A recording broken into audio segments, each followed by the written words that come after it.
오늘은 사도행전 2장 1절로 13절의 말씀으로 성령 강림의 역사라는 제목의 설교를 함께 나누고자 합니다.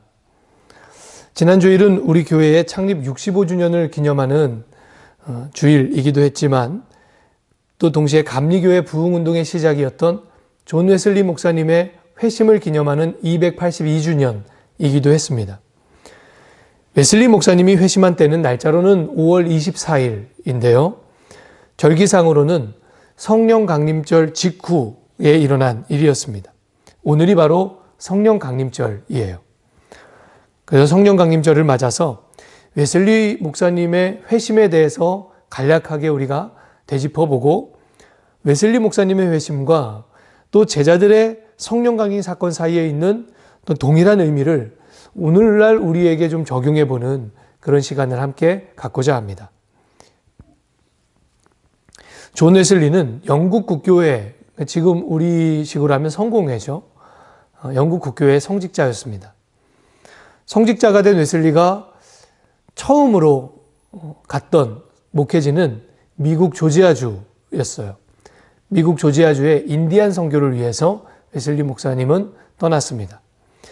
그러나 완전한 실패로 2년 4개월 만에 고국으로 다시 돌아오게 돼요. 그 돌아오는 배 안에서 웨슬리는 이렇게 한탄하는 글을 작성합니다. 나는 아메리카로 인디언들을 회개시키러 갔다. 그러나 나를 회개시킬 자는 누구란 말인가? 그는 자신이 지금껏 확신했던 영국 국교회의 교리와 신념이 흔들린 채로 고국으로 돌아왔습니다. 확신 없이 흔들리는 웨슬리의 설교는 점차 영국 국교회가 공식적으로 가르치는 교리에서 벗어나기 시작했어요.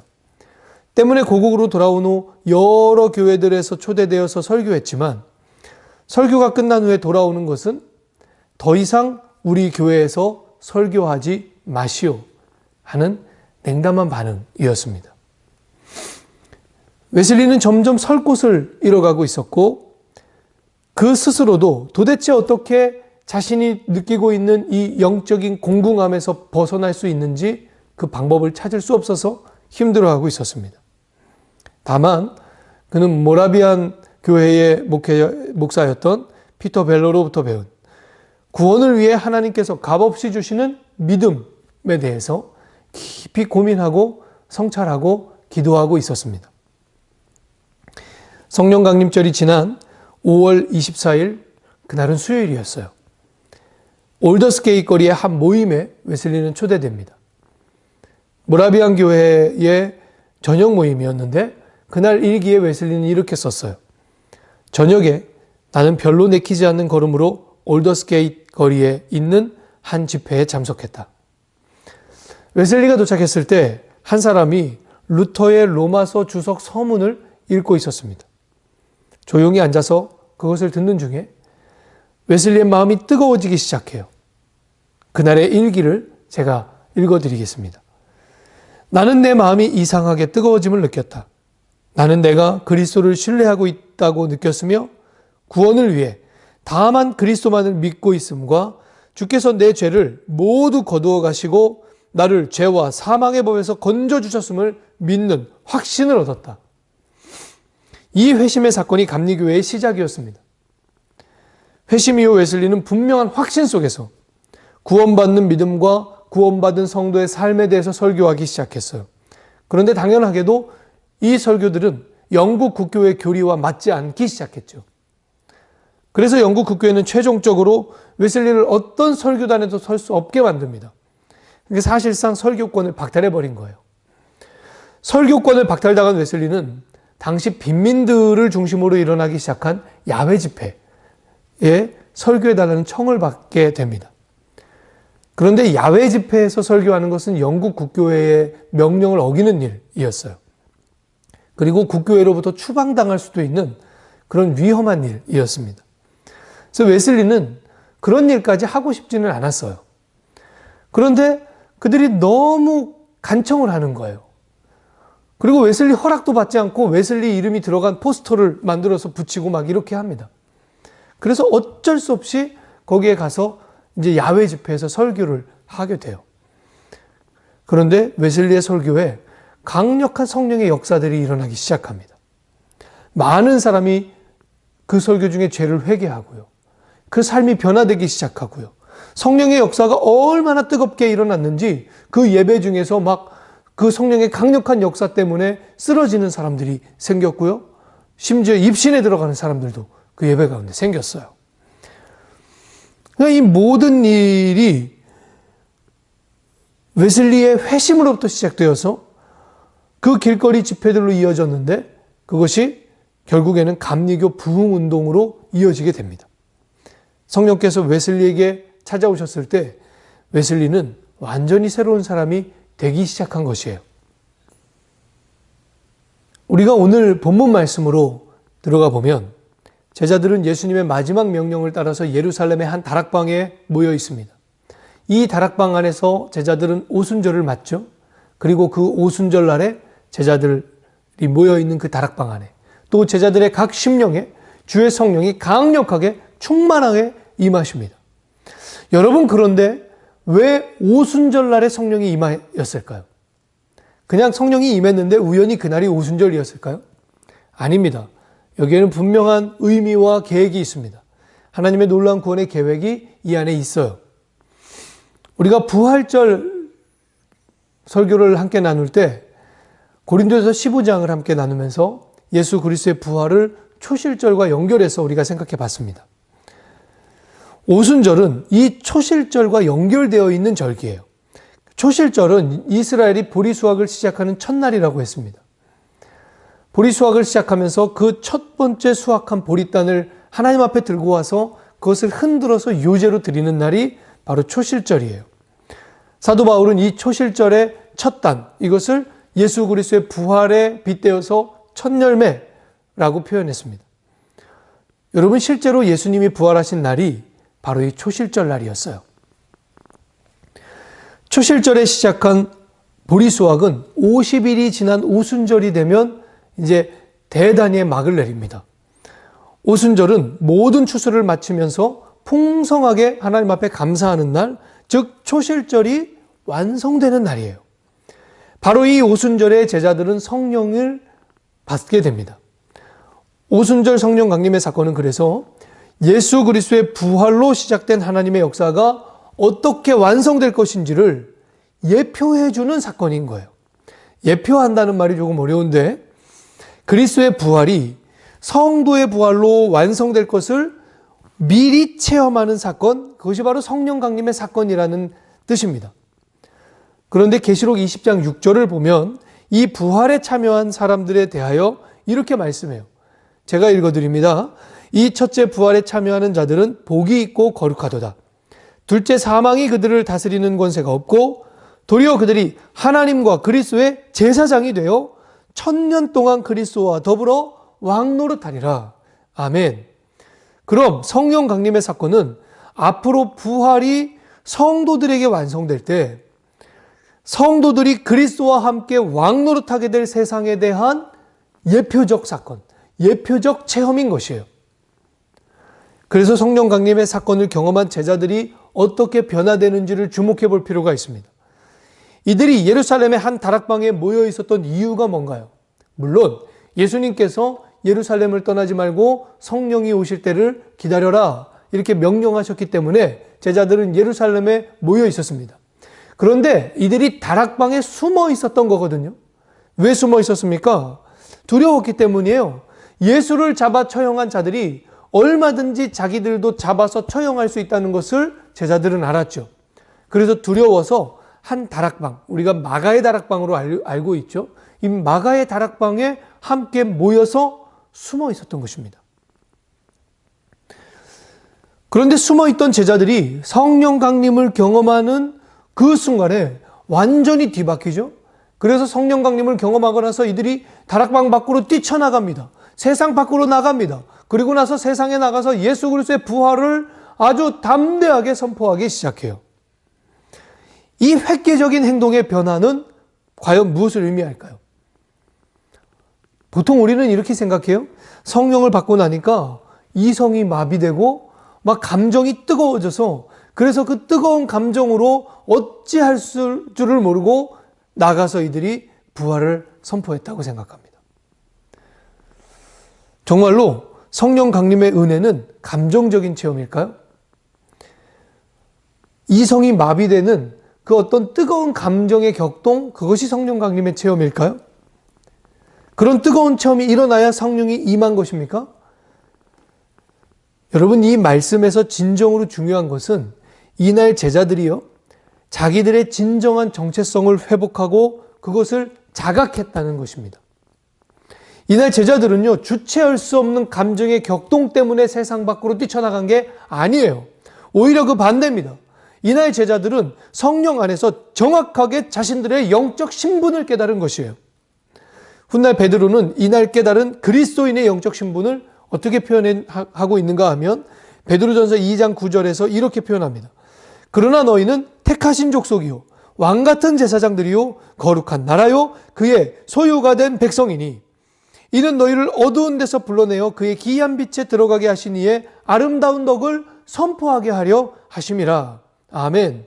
제자들은 성령 강림의 사건을 통해서 자신들이 숨어 지내야 하는 범죄자나 도망자가 아니라 하나님께서 친히 선택하시고 왕같은 제사장 삼아주셨다고 하는 사실을 깨달은 것이에요.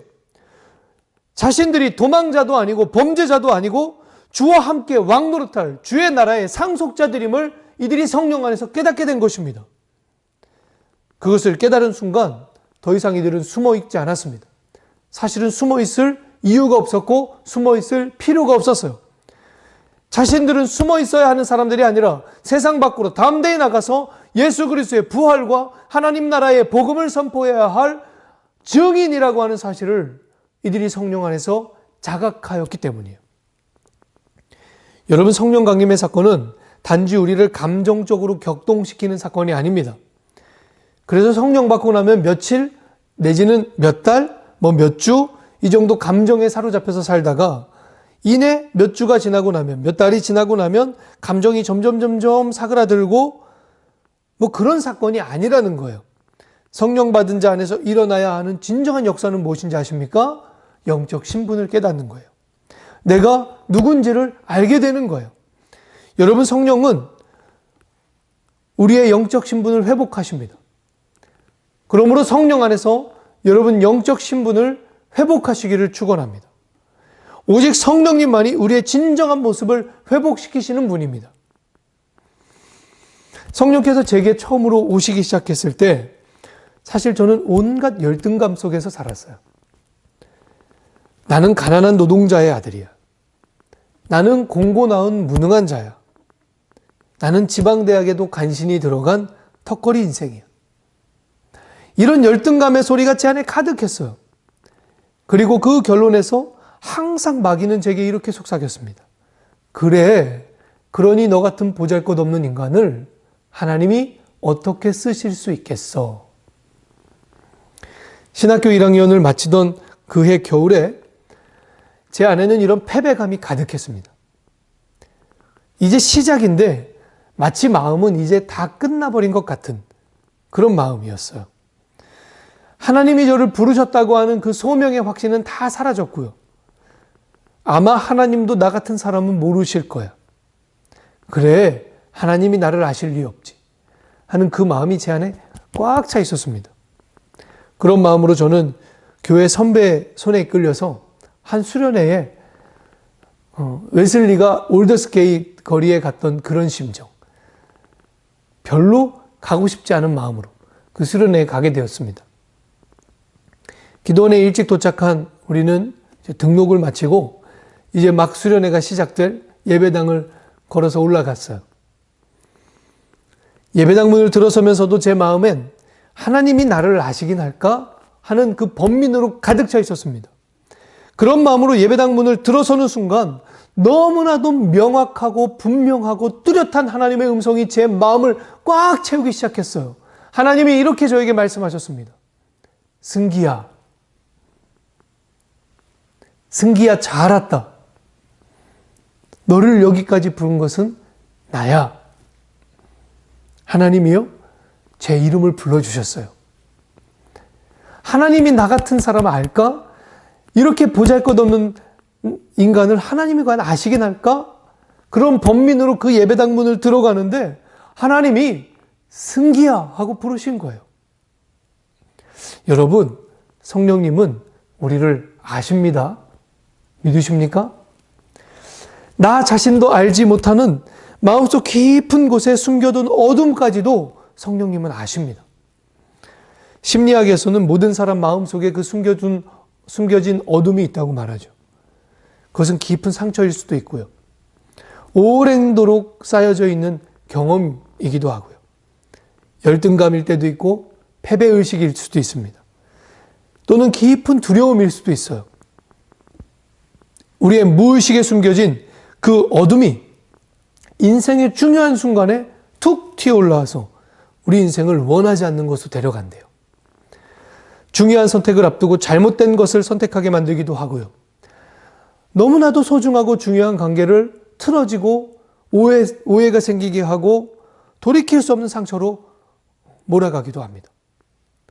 우리가 그런 문제로 고통스러워할 때, 또 괴로워할 때, 정말로 아무도 없는 곳에 숨어버리고 싶을 때, 모든 일을 다 되돌리고 싶을 때, 여러분 그때 우리 어떻게 해야 합니까? 여러분, 성령께 나오십시오. 성령께서는 단지 벌어진 사건을 해결해 주시는 해결사가 아니십니다.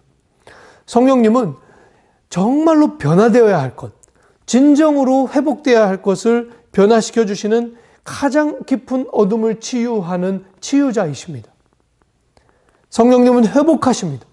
누구도 볼 수 없고 만질 수 없는 것을 성령께서는 새롭게 하십니다.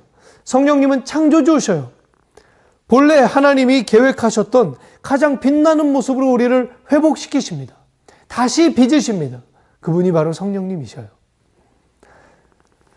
웨슬리의 일기를 가만히 읽어보잖아요. 그러면 그는 엄청난 개혁을 일으키거나 거대한 운동을 추진할 만한 그런 대범한 사람이 아니었다는 것을 느끼게 됩니다. 오히려 웨슬리는 그 반대의 인물이에요. 그야말로 하라는 대로, 시키는 대로 잘하는 전형적인 모범생, 웨슬리입니다.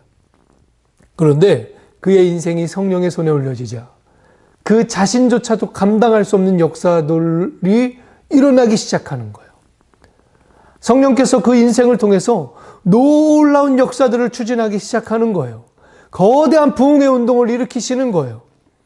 여러분, 제자들도 한번 생각해 보십시오. 제자들도 마찬가지 아닙니까? 그들은 다락방에 왜 들어가 있었습니까? 숨어 있었던 거예요. 사람들의 눈을 피해서 숨죽이고 있었던 것입니다. 발각되면 처형될까 봐 그들은 두려웠어요.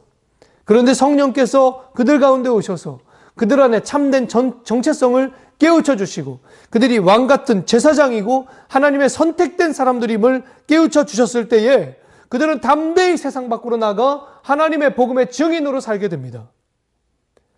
몇 주 전부터 저는요, 이런 기도를 하나님 앞에 드렸어요. 주님, 제가 이곳에서 해야 할 일이 무엇입니까? 불과 몇 달 전까지만 해도 저는 사실은 부목사였으니까요. 담임 목사님 시키는 거, 담임 목사님 하라고 하시는 거 잘하면 됐습니다. 그런데 이제는 그 역할을 제가 해야 된다고 생각하니까 뭔가 머릿속이 복잡하더라고요. 그래서 하나님 뭘 해야 됩니까? 하고 기도하기 시작했어요. 몇 주 동안 기도했습니다. 하나님이 저에게 어느 날 이렇게 새벽 시간에 물으셨어요. 내가 너를 이곳에 보냈다는 사실을 너는 믿니? 예, 주님, 믿습니다. 저를 이곳에 보내신 분은 하나님이십니다. 그래. 나는 네가 할 일이 필요해서 너를 여기 보낸 것이 아니고 그냥 너를 여기 보낸 것이다. 이 주님의 음성 앞에서 저는 일로서 무엇을 행함으로써 제 존재를 증명하고 싶었던 제 욕심과 또 동시에 부담감을 그 새벽에 하나님 앞에 내려놨어요. 앞으로 하나님께서 어떤 역사들을 우리 가운데 일으켜 주실지 저는 잘 모릅니다. 그러나 저는 하나님의 손 위에서 빚어진 저를 제법 믿습니다. 그리고 그보다는 저를 빚으신 창조주 하나님, 그 하나님의 그 은혜와 섭리를 저는 믿습니다. 성령님이 얼마나 놀라운 솜씨의 능력자이신지, 성령님이 얼마나 위대한 치료자이신지, 성령님이 얼마나 놀라운 역사의 주관자이신지를 저는 믿습니다. 여러분, 성령의 손에 맡기십시오. 우리의 인생을 그분께 맡기십시오. 성령께서 오셔서 내 인생의 주관자 되어 달라고 여러분 간구하십시오. 그분의 손길을 놀랍게 우리를 변화시키실 것입니다. 그 솜씨를 경험하고 나잖아요. 그러면 누구나 이렇게 고백할 수밖에 없어요. 아, 성령님, 당신은 정말로 창조자이시군요. 또한 우리 교회를 철저하게 성령께 맡깁시다. 인간의 솜씨로, 또 인간의 계획으로, 인간의 역사로 교회는 열매 맺을 수 없습니다. 교회는 부흥할 수 없습니다. 그러나 성령의 손에 붙들린 교회를 여러분 한번 상상해 보십시오. 놀라운 역사를 만들어 가시는 성령의 솜씨에 우리가 모두 감탄하고 더욱 하나님을 찬송하게 될 줄로 믿습니다. 저와 여러분의 인생에, 또한 우리의 교회의 모든 사역에 오직 성령의 역사만이 가득하기를 주님의 이름으로 기대하며 축원합니다.